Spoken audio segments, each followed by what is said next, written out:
Hello.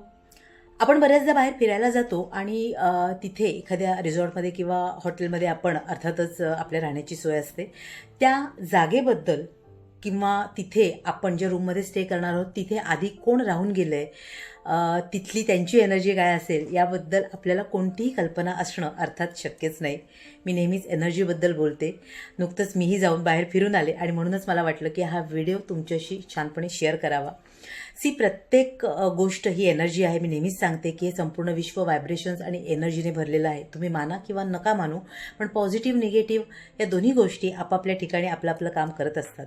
So आपण अशा एखाद्या नवीन ठिकाणी राहायला जातो तर त्या ठिकाणी नेमकं कोण राहून गेलेलं आहे, त्यांच्या कुठल्या एनर्जीज तिथे ऑलरेडी वातावरणात कॉस्मॉसमध्ये आहेत हे आपल्याला माहीत नसतं.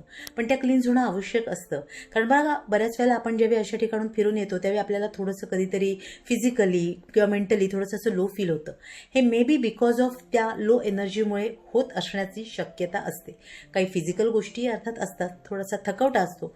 पण म्हणूनच आपण काय करायला हवं, अर्थात मी एक हीलर आहे त्याच्यामुळे मी काही गोष्टी या टेक्निकली करते. जर आपल्याला या गोष्टींचा अवेअरनेस नसेल तर तो आधी येणं आवश्यक आहे. मग आपण त्या एनर्जी क्लीन्स करण्यासाठी काय करू शकतो, तर अर्थातच आपण जसं मी नेहमी सांगितलं की धूप लावणं, त्याच्यामुळे आपल्यालाही छान वाटतं, छान फ्रॅग्रन्स तिथल्या सगळ्याच वातावरणात राहतो. किंवा आपल्याकडे जर गंगाजल आपण कॅरी करू शकत असू छोटीशी बाटली, तर ते गंगाजल शिंपडणं.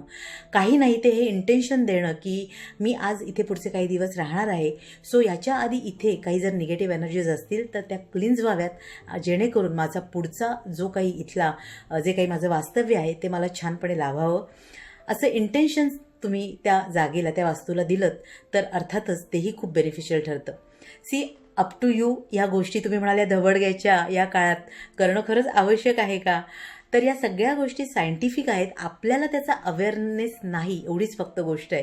पण आपल्याला कुठल्याही गोष्टीचा जर छान उपभोग घ्यायचा असेल, बाहेरच्या निगेटिव्ह एनर्जीजपासून आपल्याला प्रोटेक्ट करायचं असेल, तर आपल्याला या काही गोष्टी जाणून घेणं आणि त्या फॉलो करणं आवश्यक आहे. आपले थोडेसे एफर्ट्स तिथे येणं आवश्यक आहे. तरच आपण प्रत्येक गोष्टीचा उपभोग छान आनंद घेऊ शकू असं मला वाटतं. आणि म्हणूनच मी आज तुमच्याशी शेअर केलं. तर तुम्ही निश्चितपणे या गोष्टी जर फॉलो करू शकत असाल तर करा. आपला ऑरा छान प्रोटेक्ट ठेवा आणि तुमचं जे काही बाहेरचं जे काही तुमचा कार्यक्रम आहे तो तुम्हाला छानपणे एन्जॉय करता येऊ दे. हीच त्या गुरुचरणी सदिच्छा प्रार्थना. तुम्हा साऱ्यांसाठीच खूप सारे गुरु ब्लेसिंग्स. श्री स्वामी समर्थ. जय गुरुदेव.